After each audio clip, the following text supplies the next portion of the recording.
Hey guys, Harrison from Wallace & Real Estate Investments back at 19 Suffolk Street on a beautiful day in Chelsea. Spring is in the air. Also, so are cabinets. Apparently, today was cabinet delivery day. I love the dark blue and silver colored cabinet combination that we have for these units. I think it's going to go great with the rest of the finishes. Our tile is wrapped up as well. Our tile crew did a phenomenal job installing our, I think, relatively simple but also very tasteful tile patterns that we installed in these units.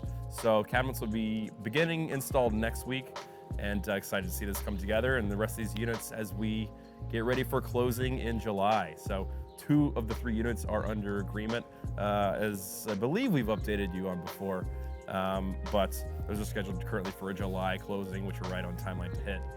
So just the second unit left to get under agreement. See if Benny Beandown can do it.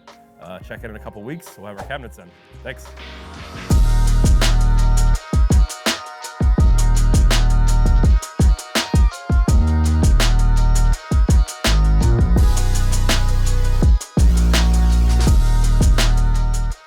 All right, everybody, so we're back in Holyoke, Massachusetts with some very exciting news. We are partnering with Beyond Walls, based out of Lynn, Massachusetts. What they do is they take big old buildings and then they curate awesome street artists who put big murals on the side of their buildings. And guess what? They're doing 3 or 4 of our buildings this summer, one of them being our 100-foot tall Prudential in downtown Holyoke. So we are super excited. We're still in the beginning, but we've signed our contracts. They're working on the funding and they've already got the artist picked out.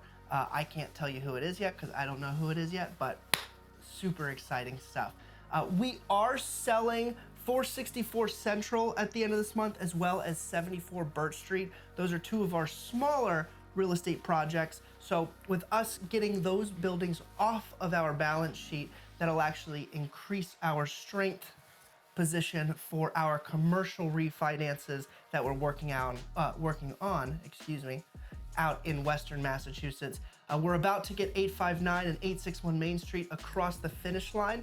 The first one's always the hardest, they say, but we've been repositioning our balance sheet and our cash reserves and assets so we look better to these bank underwriters. So wish us a little bit of good luck that both of those properties sell without too much hiccups at the end of this month.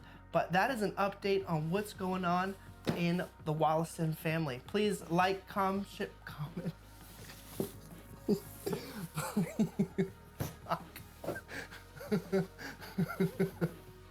Please like, comment, share it with your brother, your lover, your mother, your father, and reach out with any questions. Do you want to try to I don't know. Maybe keep it just the way it is.